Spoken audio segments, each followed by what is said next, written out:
Gibberellins.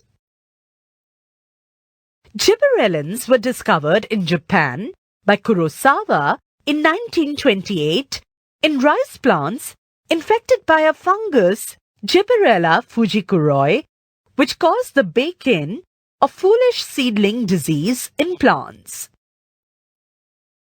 The infected plants become very tall, thin, and pale. Yabuta and Sumiki in 1938 isolated and extracted the disease-causing substance in crystalline form and named it as gibberellin. Chemically, gibberellins are gibberellic acids. More than 100 types of gibberellins have been discovered so far. They are named as GA1, GA2, GA3, and so on. The first discovered, widely studied, and commonly occurring gibberellin is GA3.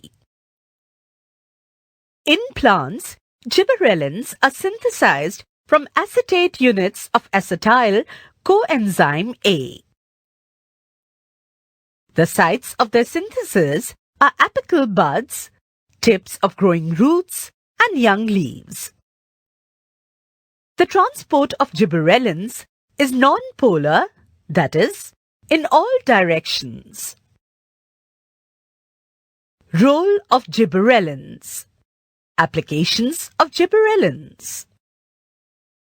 Gibberellins induce elongation of cells in stem. They are used to increase the length of jute fibers, that is, to increase their economic value. A genetically dwarf plant can be converted to a phenotypically tall plant. Gibberellins are used to increase the commercial value of leafy vegetables by causing leaf expansion. Spray of gibberellins brings about increase in the size of fruits, as in Thompson's seedless variety of grapes, long seedless grapes. Seed dormancy due to low temperature and light requirement for germination can be broken by gibberellin treatment. Gibberellin treatment acts as a substitute for cold season and long day conditions for breaking the dormancy of buds. Gibberellin treatment induces flowering in long day plants under short day conditions. In the seeds of cereals like barley, wheat, etc., gibberellin treatment induces the synthesis of amylase enzyme. Amylase convert insoluble starch into soluble sugar. The latter is made available to embryo as food during seed germination. Therefore, gibberellins are used to promote seed germination in monocotyledons. External application of gibberellins induces development of seedless or parthenocarpic fruits. Practically, gibberellins are more effective than auxins for inducing parthenocarpy. Cytokinins. Cytokinins are the substances which stimulate cell division, that is, cytokinases, therefore called cytokinins. Skoog and Miller in 1955 discovered substances which stimulate cell division while working on tissue culture in tobacco. They have also isolated a compound from the autoclaved herring sperm DNA. Herring is a silvery fish, and it was named kinetin, which also caused similar effect. Cytokinins are the derivatives of a purine nitrogen base called adenine. These are naturally synthesized by the young plant organs like root tips, and up to some extent in the seeds, fruits, leaves, etc., where active cell division occurs. Coconut milk is a rich source of cytokinins. Role of cytokinins. Applications of cytokinins. Cytokinins induce cell division. Along with auxins, it can induce cell division even in permanent cells. During callus formation, cytokinin and auxin accelerate the rate of mitosis. A balanced combination of cytokinin and auxin is useful for inducing organogenesis. More auxins than cytokinins initiate rhizogenesis, that is, root formation, and relatively less auxins initiate collagenesis, that is, shoot formation. Chloroplast formation is also initiated by cytokinin in presence of light. Degradation of an organ is called senescence. Senescence is often interpreted as aging. Cytokinins delay the onset of senescence by preventing the degradation of metabolites or by promoting their synthesis. This effect of delaying senescence is called Richmond-Lang effect.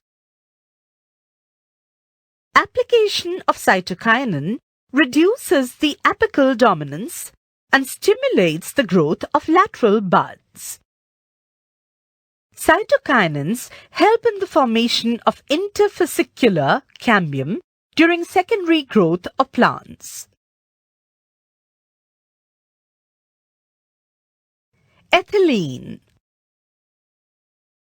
Ethylene, or the ripening hormone, is the only gaseous hormone produced naturally by plants. It is a colorless, unsaturated hydrocarbon gas which is lipid-soluble and lighter than air.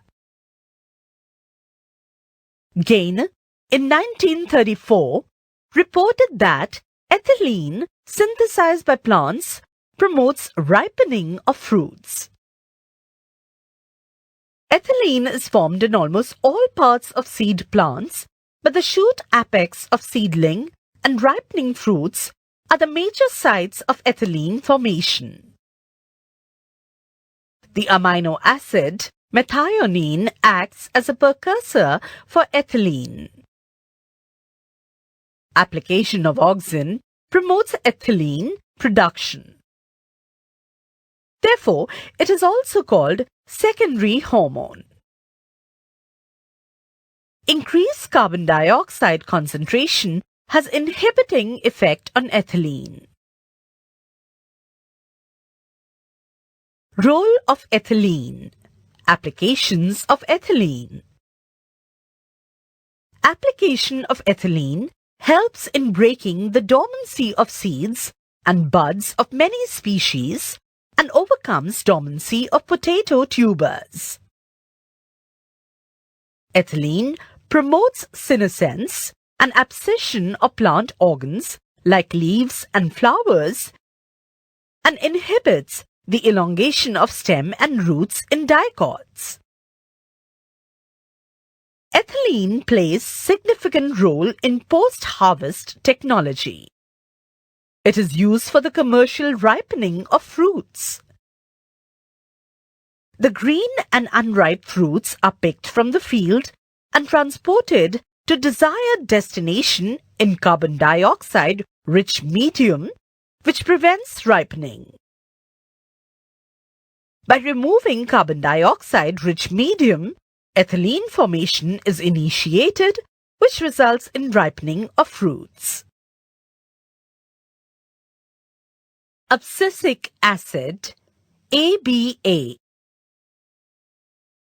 Abscisic acid ABA is a naturally occurring growth inhibitor which plays important role in abscission and dormancy. It is commonly called the stress hormone because it is produced during drought and other unfavorable climatic conditions. ABA is also called anti-gibberellin because it inhibits the growth which is stimulated by gibberellin. ABA is formed in mature leaves, flowers, and fruits, and then transported to the site of action. Its transport is non-polar. ABA interacts with other growth hormones to cause its effect.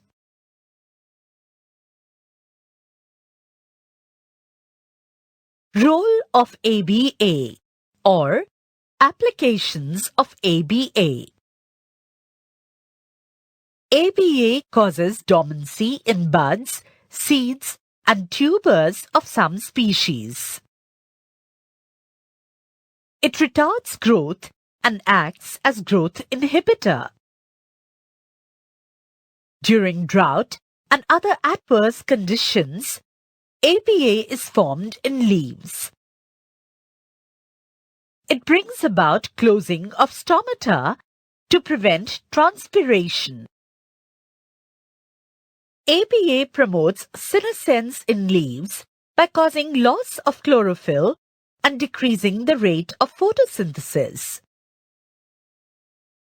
It also inhibits the synthesis of RNA and proteins. Under stress conditions like drought, flooding, mineral deficiency, etc., ABA overcomes stress by inducing dormancy, inhibiting growth, promoting abscission, and closing stomata to reduce transpiration. Photoperiodism. The response of plants to the relative length of light and dark periods with reference to initiation of flowering is called photoperiodism. The term photoperiodism was first used by the American plant breeders Garner and Allard in 1920 in a variety of tobacco, Maryland Mammoth. In this variety, flowering takes place at different times at different altitudes. It was then discovered that the day length of photoperiod affects flowering. This phenomenon is called photoperiodism. The duration of light required to induce flowering in a plant is called the critical photoperiod. It varies from plant to plant. Some plants require exposure to shorter light period than their critical photoperiod, while other plants need longer exposure to light than their critical photoperiod.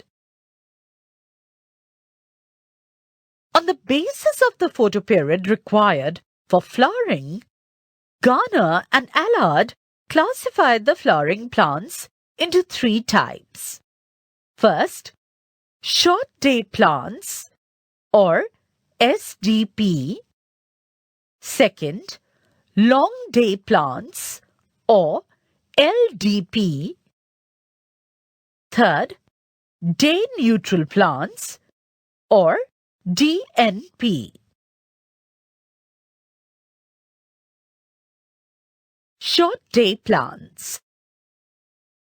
The plants in which flowering is induced under short day length conditions are called short day plants or SDP. Now, in these plants, flowering takes place after exposure to a photoperiod shorter than their critical photoperiod. SDP require exposure to longer, unbroken or uninterrupted dark period. If the dark period is broken by a flash of light, even for a while, the flowering is inhibited. Therefore, short day plants are actually long night plants. Cosmos, dahlia, chrysanthemum, marigold, xanthium, viola, and soybean are examples of short day plants. Long day plants. The plants which require exposure to longer photoperiod, that is, greater than their critical photoperiod, for the initiation of flowering are called long day plants or LDP. Long day plants need short night or dark period for flowering. Therefore, long day plants can also be called short night plants. Interruption of long photoperiod with darkness inhibits flowering, but flowering continues to occur if the dark period is interrupted by light. In LDP, critical photoperiod is a limit above which they produce flowers. Spinach, wheat, radish, beet, lettuce, mentha, poppy are examples of long day plants. Day-neutral plants. The plants in which flowering is not affected by length of the day are known as day-neutral plants or DNP. They are also called indeterminate plants or photoneutral plants. Cucumber, tomato, maize, sunflower, rose, catharanthus, shoe flower are examples of day-neutral plants. Physiology of flowering. It is proposed that a substance which is responsible for initiation of flowering is synthesized by plants when exposed to proper photoperiod. It is believed that this substance is a hormone which is synthesized in leaves and is conducted through phloem up to the bud to initiate reproductive growth. Callahan in 1935 named this hormone as florigen. It is yet to be isolated. A plant which is not exposed to proper photoperiod can flower when it is grafted on another plant that has already received suitable photoperiod.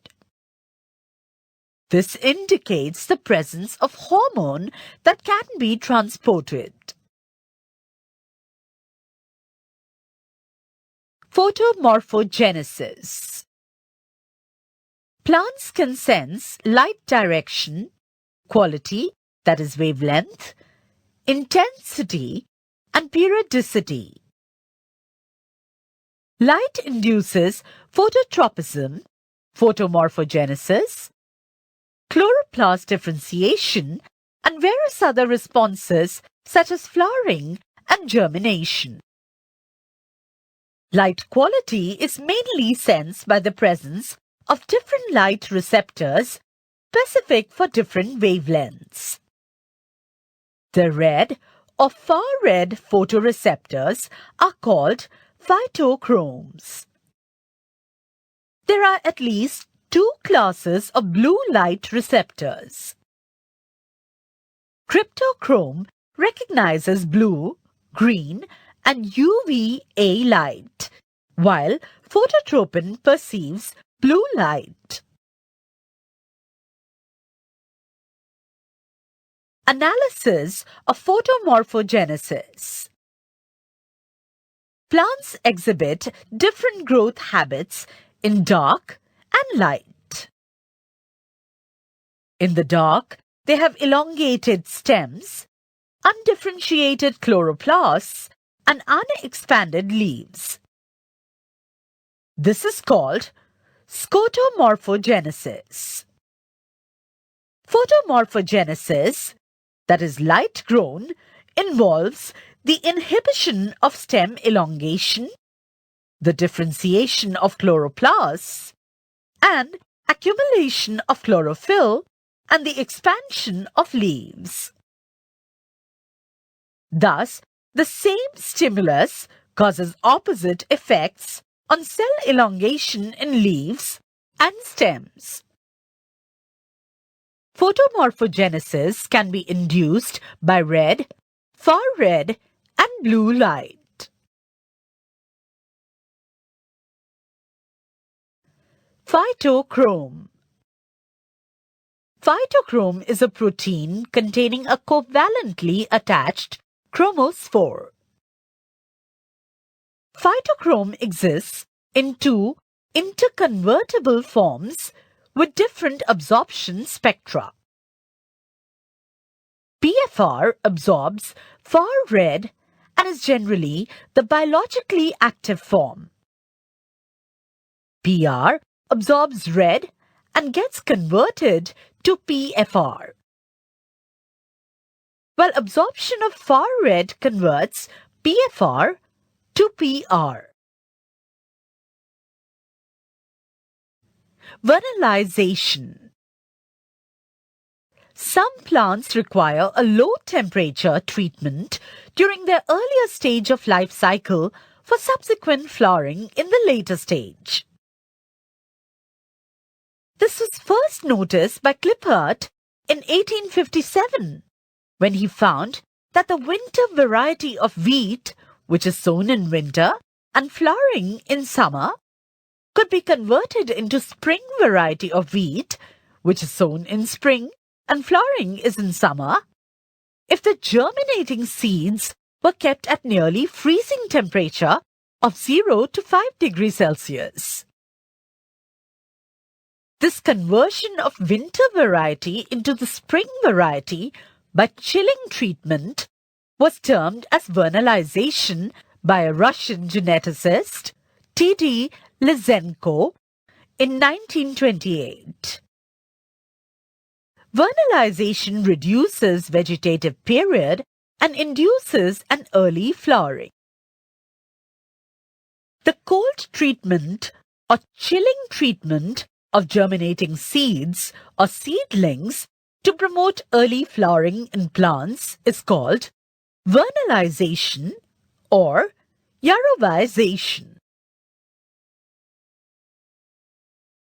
Vernalization treatment is given to the seeds or seedlings, or in some cases to 10-day-old plants. The suitable temperature range for vernalization is 0 to 5 degrees Celsius. Duration of treatment varies from few days to weeks in different species. This method was developed in Russia by Lysenko in 1928. The vernalization stimulus takes place in the growing points, that is shoot apex, in biennial and perennials. In annual plants, water-soaked seeds are given cold treatment and the site of stimulus is their embryo. Such seeds are dried and stored. The reversal effect of vernalization is called devernalization. High temperature treatment at about 35 degrees Celsius act as Devernalization factor. Vernalized seeds are devernalized by such treatment. Vernalization alone is not enough to induce flowering, but it should be followed by the exposure to required photoperiod of that species of plant. It was suggested by Melkers in 1939 that vernalization initiates a stimulus for the formation of a hormone called vernalin, which induces flowering. The existence of vernalin is hypothetical and is yet to be isolated. Significance of vernalization. Vernalization shortens the vegetative phase of plants and induces early flowering. It increases the resistance for cold in plants. In colder countries, 2 varieties of cereals like rye, wheat, oat, etc. are used for cultivation. These are winter variety and spring variety. Biennial varieties can be converted into annuals, and winter varieties of wheat, rye, oat, etc. can be converted into spring varieties by vernalization. Vernalization increases the resistance of plants for fungal diseases.